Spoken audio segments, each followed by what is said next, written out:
భద్రాద్రి కొత్తగూడెం జిల్లా దమ్మపేట మండలం బాలరాజుగూడెం గ్రామంలో ప్రజాపాలన కార్యక్రమంలో పాల్గొన్నారు అశ్వరావుపేట శాసన సభ్యులు జారి ఆదినారాయణ.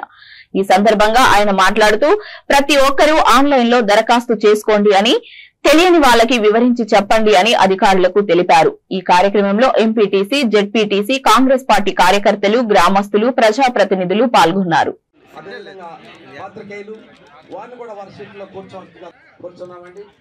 అంటే శాఖ అధికారులు కూడా రావాలి.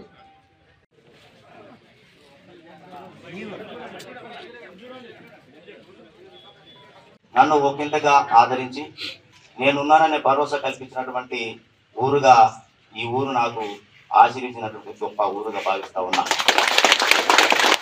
ఈరోజు కాంగ్రెస్ ప్రభుత్వం చేపట్టబోయేటటువంటి అద్భుతమైన కార్యక్రమాన్ని నాంది పలుకుతూ నేను ఒక ఊరు ఎంచుకోవాలన్న ఆలోచనతో నేను బాలరాజుగూడెన్ని, నా స్వగ్రామం కంటే బాలరాజుగూడెన్ని ఎంచుకున్నాను.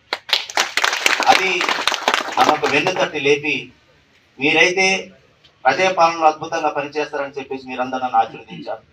ఆశీర్వదనలో భాగంగా ఈరోజు ఏదైతే ఏ ఆలోచన అయితే ఆశయంతో అయితే మీరందరూ కావాలని కోరుకున్నారు, ఆ ప్రజాపాలన మీ ముంగిట్లోకి రాబోతా ఉంది. అదే ప్రజాపాలన అద్భుతంగా అందించబోతా ఉన్నాం. కాంగ్రెస్ ప్రభుత్వం, సీఎం పెద్దల గౌరవనీయులు ముఖ్యమంత్రి వర్యులు రేవంత్ రెడ్డి గారు చాలా గొప్పగా నేడు జరుగుతున్నటువంటి ఈ ప్రజాపాలన కార్యక్రమానికి ప్రతి ఇంటికి ఎవరైతే అర్హులు ఉంటారో అర్హులైన ప్రతి ఇంటికి కూడా ఈ పథకం వర్తించాలన్న ఆలోచనతో జరిగినటువంటి ఈ యొక్క ప్రజాపాలన అధికారులకు ఒక చిన్న సూచన చేస్తా ఉన్నా.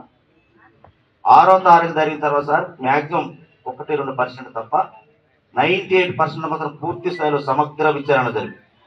ఎవరైతే అర్హులు ఉంటారో ఇళ్లకు వెళ్ళైనా సరే వారి తాను ఉన్న సమాచారాన్ని పూర్తి స్థాయిలో మీరు ఆన్లైన్లో బంధించాలని చెప్పేసి మనం కోరుతా ఉన్నా.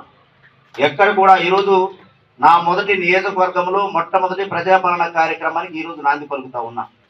నా ఆశయం కూడా ఒకటే, ప్రతి పేదవాడికి ప్రభుత్వ పథకాలు అందాలనే ఆలోచనతో నేను తప్పించబడిన వ్యక్తిగా భావిస్తా ఉన్నా. దానిలో భాగంగా ఈరోజు నాంది పలుకుతూ ఈరోజు నేను ఈలో హామీలు ఇస్తూ మీ దగ్గరకు వచ్చినాం.